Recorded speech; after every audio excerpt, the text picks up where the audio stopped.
Hi everyone, welcome back to another video. I'm Scwelsh Ellie. I've been transitioning for coming up to 3 years now. Do you want to introduce yourself? No, but I have to. Okay, go on. I'm Skye, Valkyrie. I've been transitioning for about 3.5 years. So today we're going to be talking about how you can start HRT before starting your transition. Both of us have somewhat of an experience in this. Yep. I was transitioning for about 6 months on HRT before I publicly transitioned. Yeah, I did 2 years before I came out, and it was a roller coaster. So Yeah, so I can imagine. Like, what made you leave it so long before publicly transitioning? fear mostly. Yeah, I think there's so much. I think especially early in your transition, there's a lot of worry about passing. Yeah. And if you don't know what that means like if you're transitioning, when you pass is when strangers just see you as the gender you are presenting as. So for me, I was very worried about it being tall, kind of muscular and built. I was quite worried about like not passing. Yeah. And I think I naturally got to a point where people were just sort of strangers were gendering me correctly before I came out. Yeah. Male failing. But it was kind of the same for me because I decided to start HRT and then I didn't start publicly transitioning till about 6 months later because I was very scared about like not passing in public and stuff and using the correct bathrooms and things like that, and I didn't want to like worry anyone when I walk into a bathroom, so I was like, you know what, I'm gonna leave it until I've been on HRT for at least a little bit of time. Yeah. So I started to do that, and I remember like my first times like walking around in public like wearing gender affirming clothes. Really scary. It's fucking terrifying. Like, it is so scary, and you just feel like everyone is staring at you. Yeah, you don't realise until much later on when the brainworms have gone. Yeah. The light's gone. You don't realise until later on just how little people care about strangers. Like, they just walk past you. They might give you a quick glance, and if they do have a thought about you in that moment, it's gone 5 minutes Yeah, later. they don't care. Like, they might look at you for a second, and then... Yeah, people care about you about the same you care about them, so... Yeah. You see strangers in the street, and even if they look a bit weird, you're just like, oh, they look weird. Yeah. I think if you've been on HRT before you come out, there are good and bad. And the good is obviously you give yourself time to get used to how hormones change your body and everything. I mean, the bad is that people don't understand why you're now suddenly getting mood swings and acting like a child. And it's because you're going through puberty again as an adult with adult responsibilities. Yeah. And people, I've had moments where I've just got really frustrated with people and they're like, what? Yeah. Totally out of character. And it's like, I have the hormones of a teenage girl. I'm sorry. I can't help it. You're all pissing me off just by existing. I think it's good to have one or two people close to you who know. I agree with that, definitely. My brother was very supportive, and I wish I'd told him earlier, because I didn't have to come out to my brother. Like, he was suspicious. I started acting a bit different. I was super calm when I got on E. Like, all of the testosterone rage and stuff that I used to get, I was really bad on See, now I just get estrogen rage, though. It's different. And it's so different. Like, when I rage, I am like, I bloody see red, and it's mad because I never actually had that on testosterone. Storm in a teacup. Fuck off. Yeah, you and Lottie both call me a storm in a teacup, and it's like, but I get so bloody angry, and like sometimes storm in a teacup just doesn't sit right, and I'm just like, I want to rip someone's head off right now. Yeah. The storm in a teacup applies when you're angry at us. Yeah, because it's cute. It's not cute when I get angry. There is a difference between your cute anger against us and righteous fury, and that is something else. To be fair, great. It's the roads that bring out the fury in me. Oh, same. Like other drivers and stuff like that. That's what really gets to me, and I'm like, how can you be this bad at driving? Yeah, we're both on the road for a living, and it's crazy how the same things seem to piss us off, even though we've got different jobs. Like I drive trucks, and like the number of people who decide to merge on a motorway at 50, and I'm like, you're in a car. Yeah. Go faster. Anyway, yeah. Sidetracked a little. Yeah, back to it. We will get into the rage like constantly if we're allowed. But yeah. it was for me. I started my transition about 6 months before because I was quite similar to you. Like I really wanted to just try and blend in as much as possible. And early in transition, one thing I started to do was just kind of dress a bit androgynous. Yeah. Because I was like, if they see someone who's dressed androgynous and like, you know, it doesn't really matter how they perceive you. Yeah, I was just like, if I get seen as a girl, I get seen as a girl. If I get seen as a boy, I'm still early transition. I used to do five-a-side with the lads, and I remember one day I turned up, they go, you look like a fucking lesbian. I'm like, thank you. You have no idea. Yeah, so it's like I think you start naturally presenting that way. I think the HRT makes you more comfortable with yourself. You become more comfortable with your presentation and your body, and you sort of naturally do that anyway. Although it was different with at home, because my brother,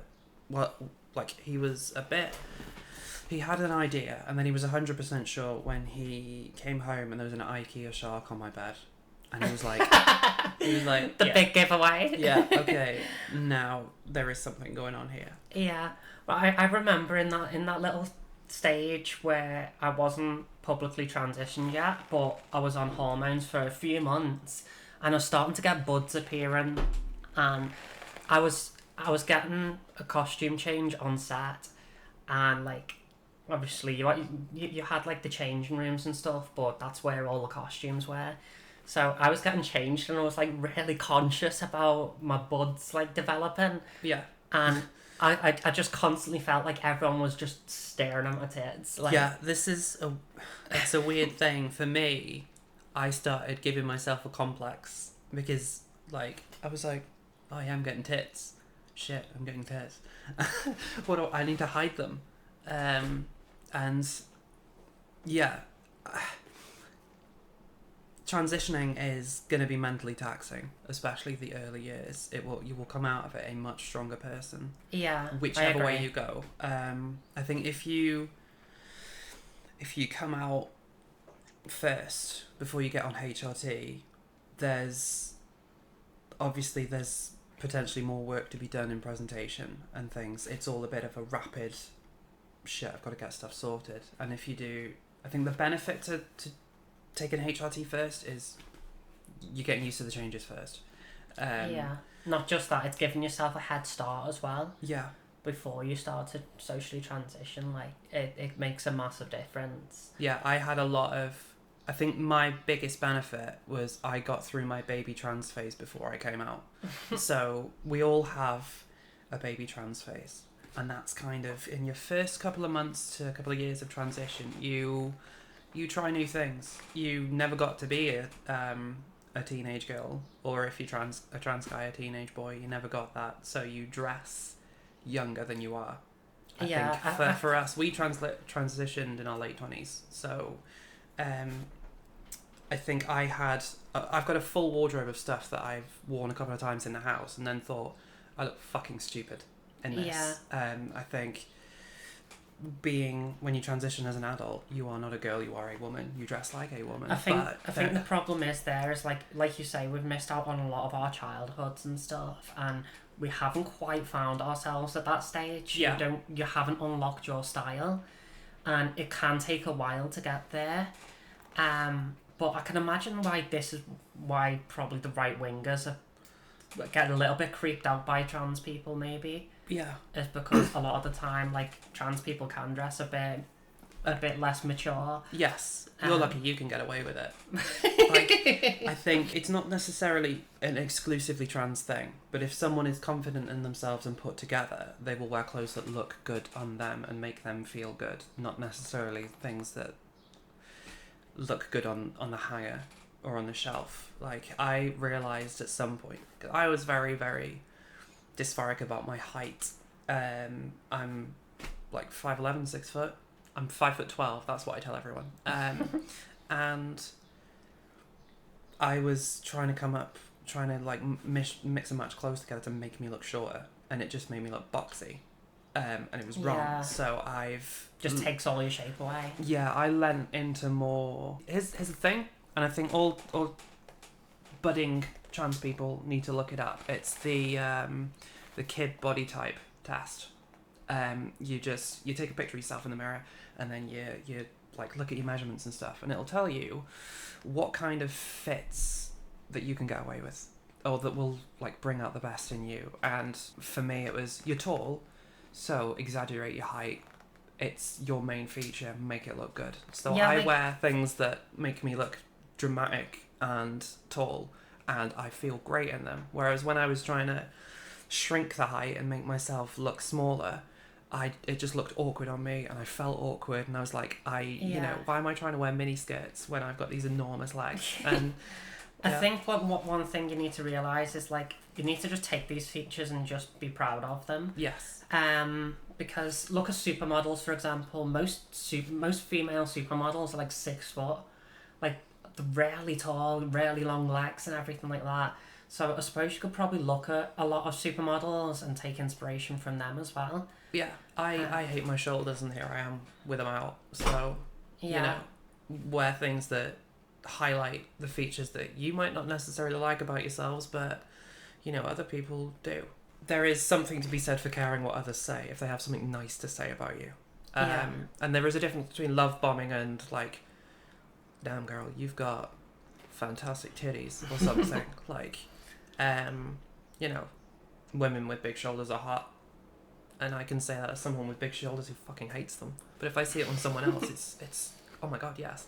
Yeah, I think one thing people need to realise as well, though, is just because you're not your own type doesn't mean you're not someone else's type. Yeah.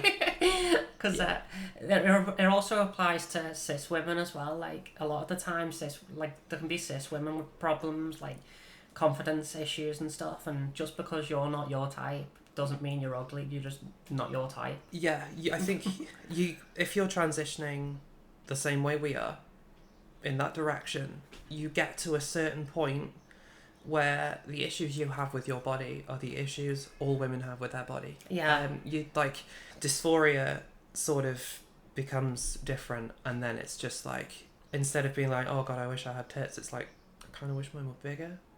Yeah. And you're like, No, I do fully agree with that, because it can either be like, oh, I'm conscious about my nose, I'm conscious about my jawline, I'm conscious about my boobs, my butt, and it's all problems that cis women have as well. So yeah, like, I'm tall and built like a rake, and there are girls who want to look like that. And for me, I was just so upset that I was never going to have like big hips and a tight waist. And the thing is, though, big hips happen. Like, Lottie's hips have like genuinely grown in width. Mine have as well. Like, my shape's like really got quite good now, and you can get your hands around it. and my waist is also like snatched. Yes. It's my favourite feature. So I just got this because I like food. Oh, I love food as well, though, you know me. I don't regret getting on HRT first. I was in a position where I could. I was in a decently paying job at the time, so I did it private. Yeah. That's kind of bit me in the ass now, because I took a massive pay cut. That's one thing I also need to know, is that, like, I started my transition through Selfmedication. I started going through HRT Cafe, and that was an amazing website for me. And at the time, I was also doing TikTok, so I'd do my TikTok lives, and then that would pay for my medication. And that was a godsend, honestly. Every time I got like a big payment in, it'd go straight to my transition, and it did help drastically. I only got prescribed my HRT about 1 year in, so it made a huge bloody difference just being able to do that. It was something I wasn't prepared for, is to literally wait as long as people were saying it was going to take, people were saying it was going to take like 7 years just to get HRT. So that's why I was like, okay, it's time to jump on it now, because in 7 years I'm going to be like bloody 35 or something, like 34, 35. So Yeah. I was like, that cannot happen. I need to just start it right now. It's an emergency. Yes, the first thing if you're based in the UK, is tell the GP to refer you to the gender service straight away, because I was already a couple of years into my transition when I did it, and she gets her meds for free. I'm pretty much on the same ones. Cost me 400 quid every 3 months. Yeah. So, see, I'm very lucky with that as well, though, because I get my estrogen for free. I get my Prostat, my T blocker, for free. yeah. I get my progesterone as well because of Lottie, and like all of them together, like it's keeping costs right down. And I feel like this is something you really need to do in your transition, is try and cut costs wherever you can, because it adds up very quickly, and that money that you're spending on HRT, you could be spending on surgeries and stuff to make yourself feel even more affirmed. Yeah, the most annoying thing about it for me is that I tried a lot of anti-androgens, and the only one that worked for me without side effects is GnRH agonists, which are the expensive ones that get made properly in a lab only by like huge pharma companies at limited quantities. Yeah. They are like puberty blockers. They're not, because everything else is something that had like an anti-androgen side effect. Spironolactone was a blood pressure medication that made you piss, and yeah, that's where I started on as well. Yeah. It did an okay job, but I was constantly pissing. Yeah. And like it also brought my prolactin up, and that's one reason why they started me on the injections instead, because it made a huge difference. Yeah, and there's Soproterone, which had some like risks of liver damage, but I think because the private service that I was going through, Gender GP, they've been great, and they're also like really predatory pricing. So yeah, you know, if you can DIY and get away with it, and if you can get your GP to do your tests for you, go private, or like go DIY. I went private, and so the more expensive medication worked out cheaper for me because of the amount of extra blood tests I'd have to get if I went with the cheaper stuff. yeah, But GnRH agonists, it's all it does is stops your T like that. yeah. No side effects. But talking about like the T blockers and stuff, the Prostat is probably the best one. Yes. But that was originally made to not prevent it, but Reduce the risk of like testicular cancer or something. yeah, it was something like that. So it was designed just to block testosterone, so that the cancer can't like spread, and that's why it's such an expensive medication to buy. It's like 500-600 quid, isn't it? Yeah. So that's why it's so expensive to buy. But like I said, luckily I get it on the NHS, and it makes a massive bloody difference. Yeah. Last time I got my blood tests done, my testosterone level was like 0.01 or something like that. It had like completely suppressed it. So it's good to know that it's making that huge difference. Like I remember seeing a comment on one of my TikTok videos, and it was some woman kicking off, and she was like, "You never know what it's like to be a woman. You've got testosterone pumping through your body." And I was like, I have less testosterone pumping through my body than you do having like pumping through your body.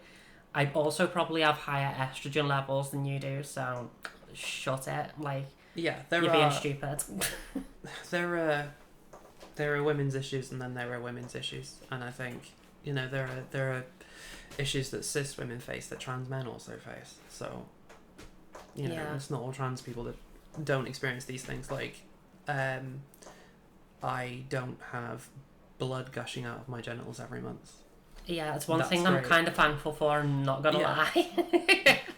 And I've taken friends to the hospital before for like period pains and things, because they get it really bad. And the general attitude is among a lot of the medical professionals that if something is a women's issue, you will have to try very, very, very hard just to get seen, because it always gets passed off as some bullshit, like you haven't had an orgasm recently, or like have you considered just having a bath? And that there are some trans issues that get intertwined with that. Like, I still haven't managed to convince my doctor to change my NHS number, so I'm down as male, which means that I don't get breast screening. Yeah, like I do get, like, you know, extra good checks for stuff that basically isn't at risk of anything anymore. Like, because estrogen, if you are AMAB and you are on female levels of estrogen, your risk of testicular cancer is like tiny. Yeah. But you have female level risk of more estrogen cancers, like breast cancer and stuff like that. Like, yeah, you're at higher risk of that. When they say higher risk, your risk falls in line with cis women. Yeah. Like, I recently went in and the doctor was trying to get me on patches. Like, I'm on the tablets and they wanted to switch me over to patches, and they were like, oh, but it's got like reduced risk of breast cancer. And I was like, well, with the patches I would forget to put them on. Yeah. So I'm quite happy with the increased risk, knowing that I'm getting the right amount of estrogen into my system. Plus the way you're taking them. Yeah. If you dissolve them under the tongue, allegedly you don't get the same risks as swallowing them because they skip something. Yeah. Like, I don't know. I don't do tablets, so I wouldn't know. I do gel.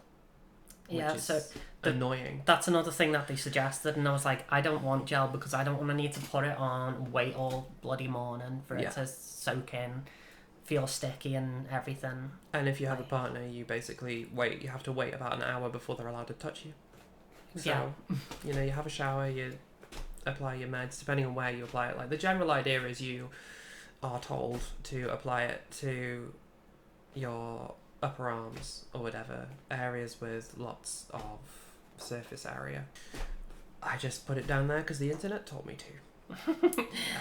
I'm not going to tell you how to take your meds. I'm not qualified to do that. There's plenty of information. Like, I get all of my information from Reddit, which is an extremely reliable Reddit source. is actually really good. This is how I found out what medications to start on and stuff. Reddit is a really good resource if you have your own inbuilt bullshit detector. Yes, like, I agree. I think there's something a lot of people are missing now, especially in the age of short format videos and instant everything at your fingertips, is please check things. Yeah, fact check everything, because there's a lot of crap out there. Especially what we're chatting. Fact check everything we're saying. You'll get different opinions from different people. Call us out on our bullshit in the comments. And make up your own mind based on the information given to you. Yeah. Be a healthy skeptic. Don't be a cynic. Because that was me for the longest time. Like, everything's shit. I'm not going to listen to anybody. And, just a healthy level of skepticism. You know, don't take us at face value. Do your own research on what we've said. Yeah. So if you had like one bit of advice you could give to a trans person watching this who hasn't yet came out, what would you suggest? Oh, okay. I wouldn't know. I'd say start the process as soon as you can, especially if you're in a country with wait lists for medical treatment. Yeah. I know we have that problem in the UK. We're relatively lucky in Wales in that the wait list is only 2 years. I only waited a year for mine, but I think I got fast track because they didn't like me self-medicating. So I just got like super lucky, but it's not going to fall that way for everyone, especially in England. Like, England's got a long wait list. Yeah, in London it's something like 10 years and climbing. And when they say 10 years, that means people who were on the list like 10 years ago are getting seen now. That doesn't mean that if you've put yourself down now, you're going to get seen in 10 years. It could be 20. We're such a small and insignificant portion of the population, and there isn't enough outcry about our healthcare that they just don't really care. And the thing is, things haven't been researched enough yet either. Like, trans healthcare is still being looked into. Like, they still don't fully understand everything yet, even the experts. And you can be sure that if you know something that your doctor doesn't, they ain't going to listen to you. So when I got my referral for the gender service, my GP sent me a copy of my results and asked me if they were okay. My professional doctor That says to me hell. one of two things. Well, it says to me two things: that trans healthcare just isn't covered, and my GP, to be fair, felt the need to consult me on something that obviously I know a lot about. Like, it was nice to be trusted. It was a little bit worrying that my doctor didn't know, but my GP also is not a professional endocrinologist. And even endocrinologists, most of the hormones they study are to do with diabetes. They don't really go... It's... The thing about medical science is the specialisms inside specialisms. Like, an endocrinologist might not know about sex hormones because that's not their speciality. Their speciality is glucose and shit like that. Or thyroid problems. So I think the average trans person knows more about sex hormones than the average doctor. Yeah, like I was talking to my doctor about them, and I remember my first like psych evaluation to see like if I can get on hormones. Basically talk about different things, and I'd be like, oh yeah, it's such and such, and you want it to be around this range, and blah blah blah and blah blah blah. And they were instantly like, you seem very knowledgeable about everything, to be honest with you. Yeah. And I was like, yeah, I've been Googling this since I was about 7. Yeah, a lot of the advice that they get themselves is based on synthesized estrogen, phytoestrogen and stuff that isn't used in medication anymore. And it's like, if you go above a certain amount, you will get blood clots and you will die. And it's like, that doesn't happen anymore on the meds that we're on. You can get away with higher levels. You get to a certain point, though, where you just hamper your own transition. So it's worth having someone to guide you who knows what the results mean on your tests. And it's like, yeah, you're at pregnancy levels of estrogen, you're going to die. You're probably not going to die, but like, it would harm you in the long run to be at that level for that long. Yeah, you asked me ages ago what's the one piece of advice I would give to someone who hasn't transitioned or is thinking about transitioning, and it is, get the process rolling as soon as possible. As soon as you think, you might change your mind, and that's great, you can just cross your name off the list. But if you do what I did and waited to tell the doctor, I've been out for a year now, I've been on medication for 3.5 years, and I am still waiting to get it from the NHS. And so like 10% of my paycheck goes on medication. And yeah, it sucks, and I'm not earning a lot at the moment. That's something for another story. The coming out comes with a lot of additional crap. When I came out, and I started unmasking everything, in not just the gender dysphoria and who I actually felt inside. I unmasked ADHD and autism, which I didn't know I had. Yeah, I did that as well, and I don't know why, it just got so much more intense once I started my transition. Yeah. It was crazy. Yeah. Like my sensory issues and stuff just kicked in like 1,000,000 miles an hour. Loud noise. I've got a motorbike, and loud noises piss me off. And I'm into metal and stuff, and like I play guitar and shit, and loud noises just get to me. She woke me up this morning by screaming in my ear. I was like, are you overwhelmed? And yeah, it's something you'll find before those things come out. You'll naturally gravitate towards neurodivergent people and not realise. My last relationship, I would describe as 2 undiagnosed neurodivergent people whose neurodivergentness was pissing each other off. And I think now I'm aware of it, it's much easier to deal with. It's worse. Like, I've unmasked a lot of things. But with the unmasking becomes such a liberation. I'm not putting so much effort into forcing myself to behave a certain way. And I think that's something that HRT and coming out helped with, because I'm not forcing myself into a sort of a masculine attitude that wasn't natural for me, and I hate it, and now I'm not trying to act neurotypical. People find it charming. I think when you do finally come out, the people that matter in your life are gonna be happy because you're happy. Before, when I was on HRT, before I came out, my mum said it was like having the old you back, and I was like, oh my fucking god, because I was apparently a very nice and and cheerful, happy child. Puberty happened. I turned into a total shit.